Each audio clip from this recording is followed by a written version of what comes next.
Did you know that placing your jack just 5 centimeters off the correct spot could cause your 1.5-ton vehicle to collapse right on top of you? And the scary part is many people still make this mistake every single day.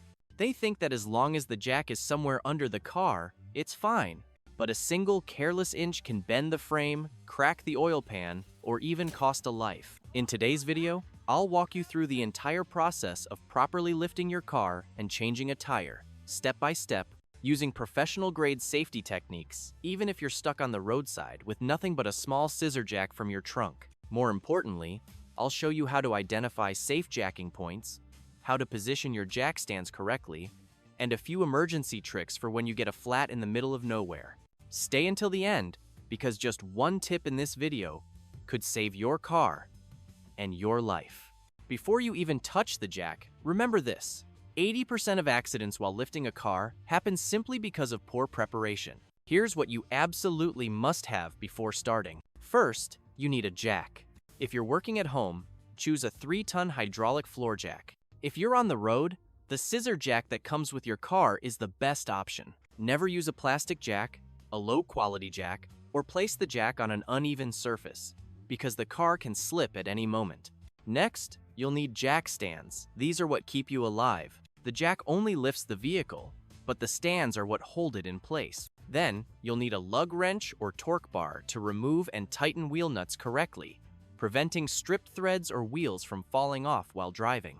It's also a good idea to prepare a thick wooden block or rubber pad to place under the jack. It helps prevent slipping and protects the floor or asphalt. Don't forget gloves, a flashlight, and especially wheel chocks to keep the vehicle from moving during the job. Now, for the safety inspection, safety always starts with where your car is parked. Make sure the car is on a flat, solid surface, not slanted, and free of sand or gravel. Pull the parking brake all the way up. If it's an automatic, shift to P, park. If it's a manual, put it in first gear or reverse. When lifting the front wheels, chock the rear wheels with 2-wheel chocks. When lifting the rear wheels, chock the front wheels always the opposite end. Remember, if you forget to set the parking brake, place the jack on a slippery surface, or skip the wheel chocks. The car can slide in a single second, and no amount of experience or expensive tools will save you then. Once you're ready, the most important thing before lifting your car is to identify the correct jack point. If you get it wrong, you could bend the frame, crack the oil pan, or even have the car collapse on top of you. And unfortunately, more than half of drivers out there still place the jack in the wrong spot. On most modern vehicles, especially unibody cars, the manufacturer always marks the standard jacking point. You can find them in the owner's manual or by looking directly under the rocker panel where the side frame meets the floor pan. Crouch down and look carefully at the metal strip running along the side edge. You'll notice 2 small notches or V-shaped marks, one just behind the front wheel and another in front of the rear wheel. These are called pinch welds, reinforced metal seams designed to safely support the vehicle's weight. When using a scissor jack, align the groove of the jack exactly between those notches. If you're using a hydraulic floor jack, position the pad right under the center of the pinch weld or beneath the crossmember of the chassis, depending on your vehicle's design. For SUVs or trucks with a body-on-frame structure, you'll have more flexibility. In those cases, you can place the jack under the front crossmember or the rear differential, as long as it's a solid steel housing. However, never place the jack under thin, curved, or flexible components such as arms, sway bars, exhaust pipes, or the oil pan. Just being off by a few centimeters could dent the chassis or damage the suspension system. If you're not sure about the correct spot, remember this golden rule. Always jack from a load-bearing point, never from a moving component. That means placing the jack where the frame is fixed to the body, not under control arms, links, or engine parts. Once you've found the correct location, position the jack perfectly perpendicular to the ground, with the handle facing outward for easy operation. Before lifting, double-check that the opposite wheels are properly chocked and the parking brake is fully engaged. Just 1 minute of rechecking could save you from a serious accident. When working on a car, never rush. And if you're learning how to properly take care of your car, make sure to watch this video. How to cleaning mass airflow sensor, secret hack mechanics don't want you to know. In that video, I'll show you one small detail that can cause high fuel consumption, engine vibration, or sudden stalling, and how to clean it correctly so your engine runs smoother and up to 20% more fuel efficient. The link is in the comments. Thank you for watching. And now let's continue.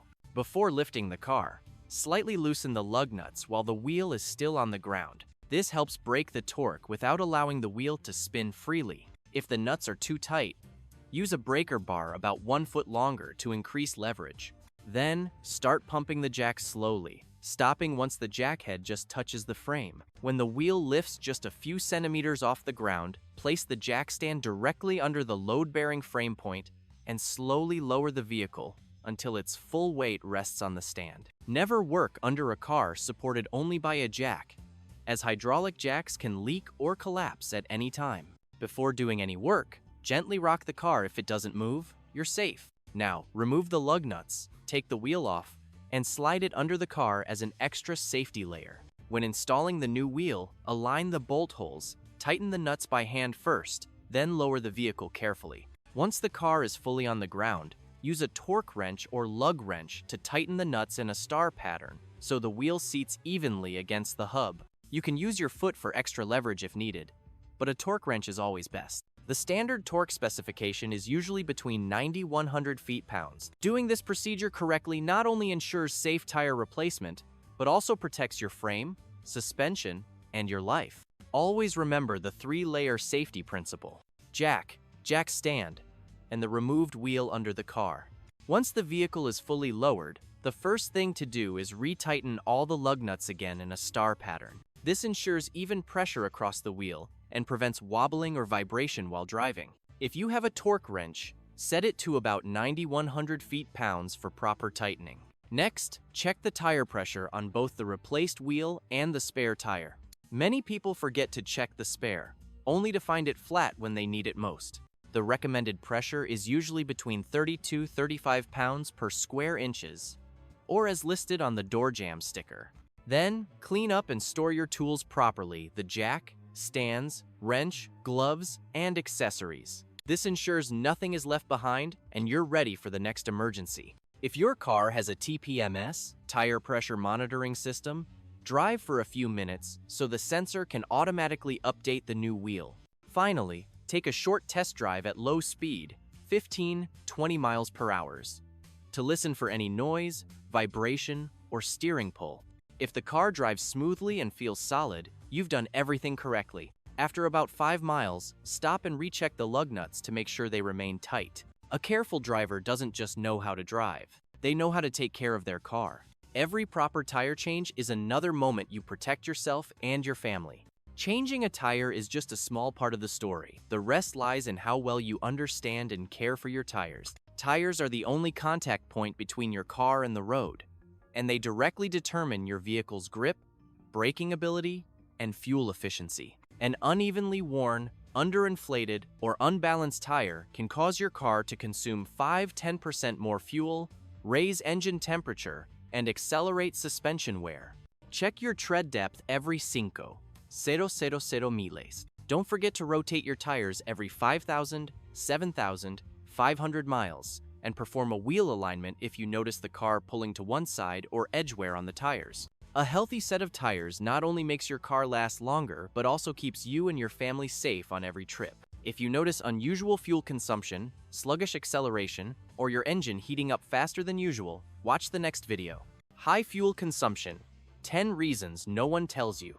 In that video, I'll reveal 10 hidden causes that make your car waste fuel unnecessarily and how to fix them right at home. Start with the small things, because the care you take today will help your car stay strong for hundreds of thousands of miles. Thank you for watching.